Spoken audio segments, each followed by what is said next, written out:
السلام علیکم ورحمۃ اللہ وبرکاتہ۔ بسم اللہ الرحمن الرحیم۔ عزیز طلباء، تفسیر کے آج کے سبق میں ہم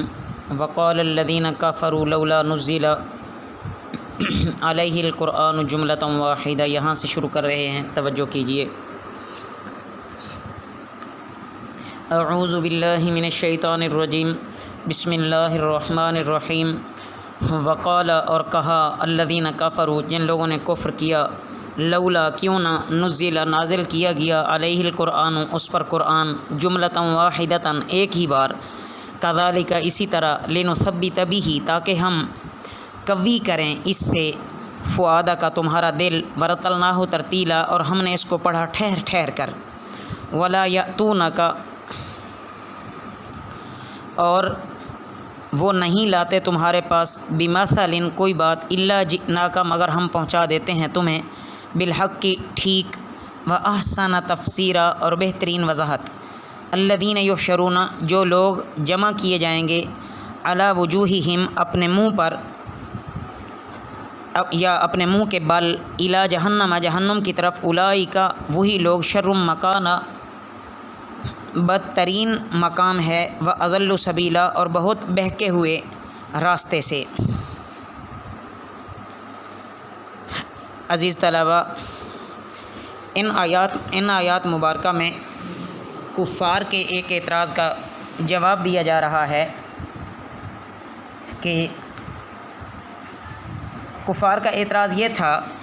کہ نبی کریم صلی اللہ علیہ وسلم اگر واقعی نبی ہیں تو جیسے باقی کتابیں تورات ہے، انجیل ہے، وہ ایک ہی دفعہ میں نازل ہوئیں تو یہ بھی ایک ہی دفعہ میں نازل ہو جاتا، تو قرآن مجید تھوڑا تھوڑا کر کے کیوں اتارا گیا ہے؟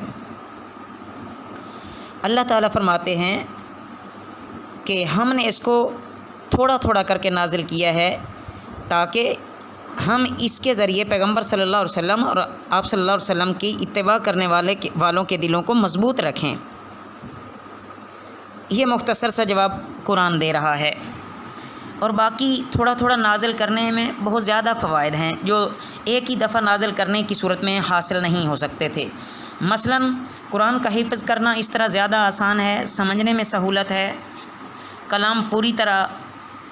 یاد ہوتا رہا، موقع بموقع جو احکام اوامر کے لحاظ سے یعنی حکم کے لحاظ سے، کرنے کے لحاظ سے یا نہ کرنے کے لحاظ سے موقع بموقع نازل ہوتے رہے تو اس پر عمل کرنا آسان ہوتا رہا۔ باقی قرآن کو دونوں طرح کی فضیلتیں حاصل ہیں کہ ایک ساتھ پورے کا پورا قرآن لوح محفوظ سے لے کر آسمان دنیا تک آیا، پھر وہاں سے حسب ضرورت تھوڑا تھوڑا آپ صلی اللہ علیہ وسلم پر حضرت جبرائیل علیہ السلام کے ذریعے نازل ہوتا رہا۔ باقی جو اب بھی اس سے منہ پھیرتے ہیں اور وہ اس بات کو ماننے کے لیے تیار نہیں ہیں،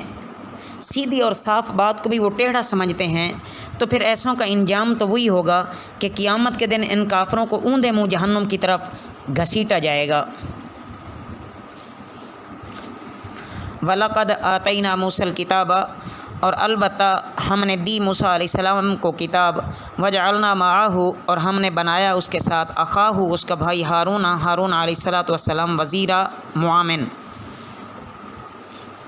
فَقُلْنَا پس ہم نے کہا، اذهبا تم دونوں جاؤ، إِلَى الْقَوْمِ الَّذِينَ كَذَّبُوا بِآيَاتِنَا اس قوم کی طرف جنہوں نے جھٹلایا ہماری آیتوں کو، فَدَمَّرْنَاهُمْ تو ہم نے تباہ کر دیا انہیں، تدمیرا بری طرح ہلاک کرنا، وقوم نوح لما اور قوم نوح جب، کذبوا انہوں نے جھٹلایا، الرسل رسولوں کو، اغرقناہم تو ہم نے غرق کر دیا انہیں، وجعلناہم اور ہم نے بنایا انہیں، للناس لوگوں کے لیے، آیتاً ایک نشانی، واعتدنا اور تیار کیا ہم نے، للظالمین ظالموں کے لیے، عذاباً ایک عذاب، علیماً دردناک، وعاداً وثمود اور عاد اور سمود، واصحاب الرسی اور کنویں والے، وقرونا بین ذلک کثیرا اور جماعتیں ان کے درمیان بہت سی، وکلاً اور ہر ایک کو، ضربنا ہم نے بیان کی لہ الامثال اس کے لیے مثالیں، وکلاً اور ہر ایک کو، تبرنا ہم نے مٹا دیا، تتبیرا